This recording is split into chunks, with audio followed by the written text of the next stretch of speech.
So here's another one of the videos in the series of building recovery. Like the rest of them, I'm going to try and keep this one well below 10 minutes because I know how hard it is in early recovery sometimes to concentrate any longer than that. So I'm not going to drone on for an hour and a half about communication theory or the deeper aspects to this. But I do want to say, don't mistake the fact that this is only 10 minutes long for the idea that it's not important or that it's not effective. It's just not very long. But I'm going to give you a technique today. I'm going to give you a strategy, something to do. Because I get asked a lot, what should I do when the pressure builds up? What should I do? What is it I can do at that moment when the feeling to use again or to act out comes on and I'm feeling it and I don't know what to do at that moment? Well, I have an idea which I'm going to call pop the balloon. And I'm going to show you by using a balloon what we mean by that and how to use it. So here's a balloon. It's a normal balloon. There you go. Doesn't look very impressive, does it? There it is. Now what happens when I blow it up, which I'm going to attempt to do.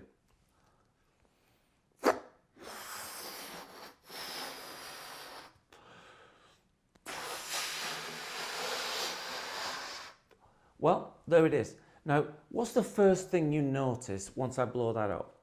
The first thing I want you to notice is that there's lots of pressure around. Now we're under pressure. There's a pressurized idea. And the second thing I want you to notice is that it's now much bigger than it was. In other words, it now appears to be much bigger than it really is. Now, those are the two key things I want you to notice. There's pressure around, and it's actually much bigger, or appears to be much bigger than it truly is. Now what happens when I take one of these? Well, we'll soon find out. That was loud. Now what have we done? We've popped the balloon, and if you take a look at that now, well, there it is. Not very impressive again, not very big, and there's no pressure around. So what do we mean by popping that balloon? When pressure builds up, there is one sure way, one really good way of reducing that pressure. And that is this: tell somebody. Tell somebody. Now, if you're a typical addict, if you've struggled in these very typical ways that addicts struggle, you will not be used to talking. In fact, you will be avoiding it like the plague. But I want to tell you that telling somebody exactly how you feel takes all the pressure out of that balloon. And so I call it popping the balloon because that is often the feeling that comes when you're brave enough to just tell somebody. When you can grab hold of somebody and say, do you know what, I am so under pressure right now. Or you can say, I am so angry, I don't know what to do with myself. Or I'm just so frightened, I've never felt like this before. Whatever it is, get it out. And what happens is that all the pressure is taken away. Now, it's uncomfortable. Listening to that pop, that bang, that was uncomfortable, wasn't it, for that second, especially if you weren't ready for it. But what I want to say is that you can now compare, and we call this the scales, by the way. You can look at another YouTube video on that subject to call it the scales.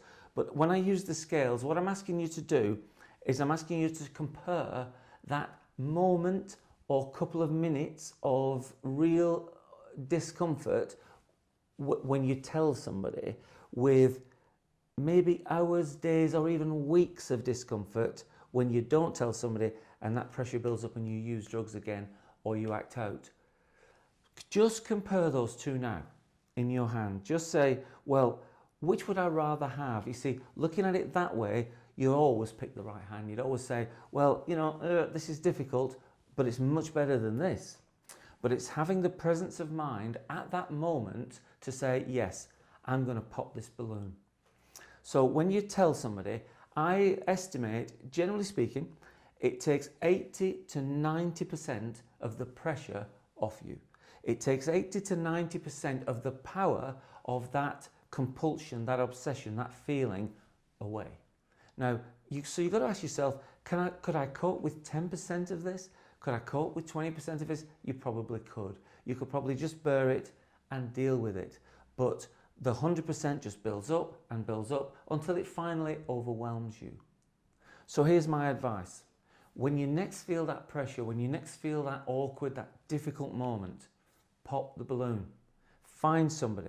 It doesn't really matter who it is, but obviously, if you can find somebody that you trust, someone who's willing to listen, then all the better.